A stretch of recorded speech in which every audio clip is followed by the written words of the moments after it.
അമ്പിളിയോട് നിൽക്കട്ടെ. ഞാൻ മക്കളെ നഴ്സറി വിട്ടിട്ട് അതുവഴി കമ്പനിയിലേക്ക് പോകും. പിന്നെ രഘുവേട്ടനെ വരെ നഴ്സറി വിടുമെങ്കിൽ പിന്നെ അച്ഛൻ പോകണ്ടല്ലോ.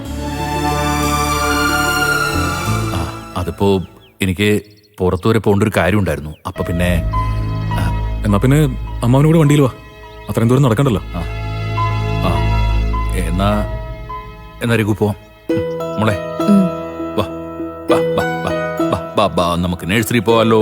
വാ വാ വാ വാ വാ വാ വാ വാ വാ വാ കേറിക്കോ കേറിക്കോ. വാ വാ വാ വാ വാ. അമ്പിളി, ഞാൻ വൈകിട്ട് ഇതുവഴി വരാം. ശരി വേട്ടാ. അനു പോയിട്ട് വരാം. ശരി എന്നാ.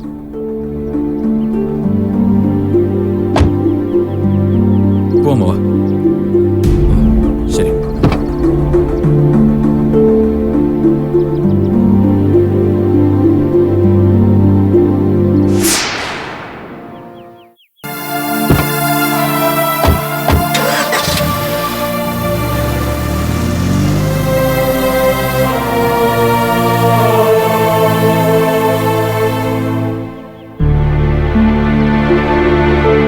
അച്ഛൻ എന്നോടുള്ള ദേഷ്യം ഇതുവരെ മാറിയില്ലെന്ന് തോന്നല്ലോ.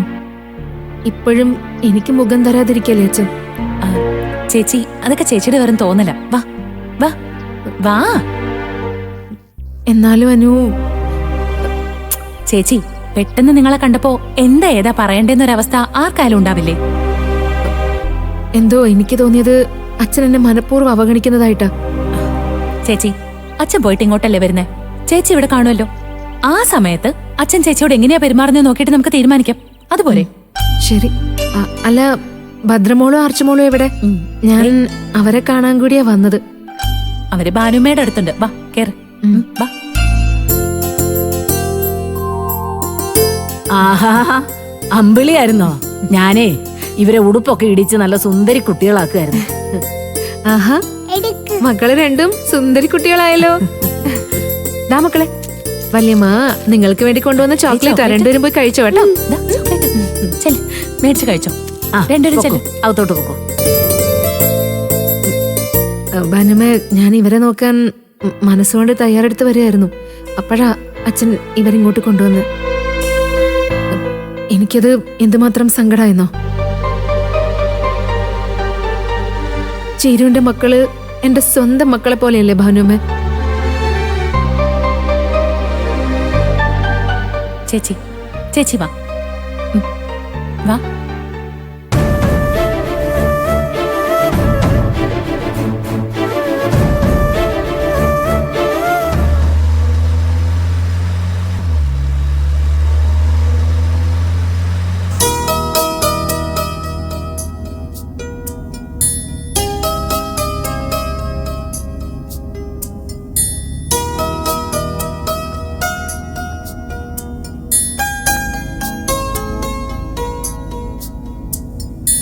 ചീരുവിന്റെ മക്കളുടെ ഉത്തരവാദിത്വം കൂടി ഏറ്റെടുത്തോളാം എന്ന് പറയാൻ വേണ്ടിയാണോ രഘു നീ അമ്പിളിയും കൂട്ടി വന്നത്? അയ്യോ, അമ്പിളിയെ ഞാൻ കൂട്ടിക്കൊണ്ട് വന്നതല്ല അമ്മവ. അവക്കവിടെ തനിച്ചിരിക്കാൻ പറ്റില്ലെന്ന് പറഞ്ഞ് എന്നോട് ഇറങ്ങി വന്നതാ. അതെന്താ, അവിടെ ജോലിയൊന്നുമില്ലേ? നിങ്ങളവിടെ നിൽക്കുമ്പോ ദാസിന്റെ കാര്യം കൂടി അമ്പിളി വേണ്ടേ രഘു ശ്രദ്ധിക്കാൻ? അതൊക്കെ അവൾ നോക്കുന്നുണ്ടമ്മവ. ഇന്നാണെങ്കിൽ ദാസങ്ങൾ അതിരാവിലെ ഇറങ്ങി. പിന്നെ ശാന്തമ്മയൊന്നും വരില്ലാന്ന് തോന്നുന്നു. അതുകൊണ്ടൊക്കെയാവും അവള് അമ്മാവനൊന്ന് കാണണമെന്ന് പറഞ്ഞിറങ്ങിയത്.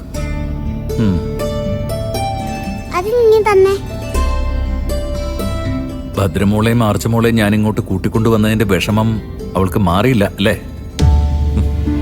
അതൊക്കെ അമ്മാവനൊന്ന് സംസാരിച്ച തീരാവുന്ന പ്രശ്നമേ ഉള്ളൂ. അച്ഛൻ തന്നെ അകലുന്നുണ്ടോന്നൊരു ടെൻഷൻ അമ്പിളിക്കുണ്ട്. അത് അമ്മാവന് കൂടി മനസ്സ് വെച്ചാൽ മാറ്റിയെടുക്കാൻ പറ്റൂ. കഴിഞ്ഞ ദിവസം വിനയൻ ദാസങ്ങളെ കാണാൻ വന്നപ്പോഴേ അമ്പിളി അവനും കുഞ്ഞുങ്ങളുടെ കാര്യം പറഞ്ഞ് വീണ്ടും ഉടക്കാൻ തോന്നുന്നു. അവൾ എന്തിനാ രഘു വീണ്ടും അതൊരു വിഷയമാക്കി മാറ്റുന്നത്? വിനയൻ അവന്റെ മൂത്ത മക്കളെ അവഗണിക്കൂ എന്നുള്ളത് നമുക്കെല്ലാവർക്കും അറിയാവുന്ന കാര്യമല്ലേ? അവരെ ഞാൻ ഏറ്റെടുക്കുകയും ചെയ്തു. പിന്നെന്തിനാ വീണ്ടും അതൊക്കെ ചർച്ച ചെയ്യുന്നത്? അമ്മാവൻ തന്നെ അവളോട് പറഞ്ഞേക്ക് അതൊക്കെ നിർത്താൻ. എന്നോടും ഇപ്പൊ ചില കുനിഷ്ടുകളൊക്കെ പറയാൻ തുടങ്ങി.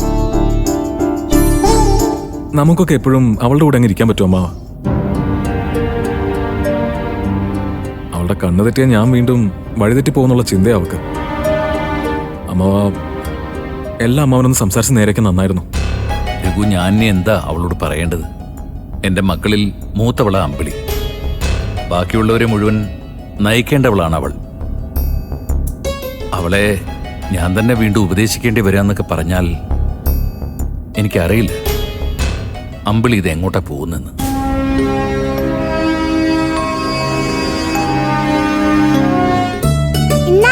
ഇത് വെച്ച് വരച്ചോ വരച്ചോ.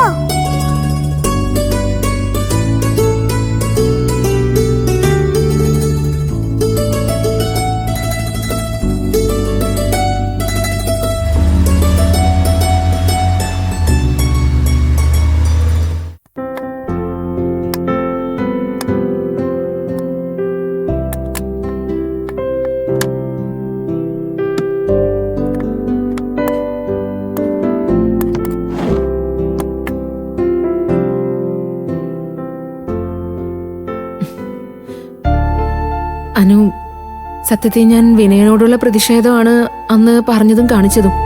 പക്ഷെ അച്ഛനതെടുത്തത് എന്റെ സ്വാർത്ഥതയായിട്ടാ. എടി, ചിരുവിന്റെ കാര്യത്തിൽ ഞാനത് കാണിക്കില്ലെന്ന് നിനക്കറിയാലോ. ചേച്ചി, അച്ഛന് ചേച്ചിയുടെ മനസ്സറിയാഞ്ഞിട്ടൊന്നും അല്ല. നിങ്ങളിപ്പോ വീണ്ടും ഒരു ജീവിതം തുടങ്ങിയതല്ലേ ഉള്ളൂ. അതിനിടയില് ചീരുവിന്റെ മക്കളെ നോക്കാനുള്ള ഉത്തരവാദിത്വം കൂടി ഏൽപ്പിക്കണ്ടെന്ന് തോന്നിക്കാണും. അതുകൊണ്ടാവും അച്ഛൻ അവരെ ഇങ്ങോട്ട് കൊണ്ടുവന്നത്. അതിന് വേറൊരർത്ഥം അമ്പിളി ചേച്ചി കാണാതിരുന്നാ മാത്രം മതി. എടി, ഞാൻ എന്തോരം കഷ്ടപ്പെട്ടിട്ടാ ഇവിടെ എത്തിയെന്ന് അച്ഛൻ അറിയാത്തതൊന്നും അല്ലല്ലോ. രഘുവേട്ടനും പറഞ്ഞത് അച്ഛന് നിന്നോട് ഒരു ദേഷ്യമില്ലെന്നാ. എന്നാലും അച്ഛൻ എന്നോട് പഴയതുപോലൊരു സ്നേഹവും അടുപ്പവും കാണിക്കാതിരിക്കുമ്പോ എനിക്കൊരു വിഷമം. അതൊക്കെ ചേച്ചിയുടെ വെറും തോന്നല. എപ്പോഴും അച്ഛന് ഒരുപോലെ ആവാൻ പറ്റൂ? പിന്നെ ഒന്നാമത് അച്ഛന് പ്രായമായി വരിക. നമ്മുടെ കുടുംബത്തിലെ പ്രശ്നങ്ങൾക്കാണെങ്കിൽ ഒരു കുറവുമില്ല. പഴയതുപോലെ എല്ലാം ഈസി ആയിട്ട് കൈകാര്യം ചെയ്യാൻ അച്ഛന് പറ്റണ്ടേ ചേച്ചി?